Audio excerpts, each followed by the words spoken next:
پیارے بچوں، رب کی ذات سے امید ہے کہ آپ بخیر ہوں گے۔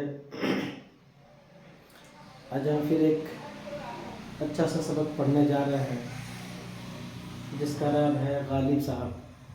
آج ہم غالب صاحب کو پڑھیں گے اور ساتھ ساتھ جو ہے مکتوب نگاری یعنی کہ خطوط نگاری، اور پھر ان کا جو ایک مکتوب ہے ہمارے درخشاں 10th کلاس میں شامل ہے جس کا نام ہے سید شاہ کرامت حسین کرامت ہمدانی کے نام خط۔ ہم اسے بھی پڑھیں گے اور دیکھیں گے کہ مکتوب نگاری کہتے کسے ہیں، مکتوب نگاری کی ابتدا کیسے ہوئی، اور مکتوب نگاری کا کیا مقام ہے، کب اسے منظم کیا، یہ ساری باتیں ہم پڑھیں گے۔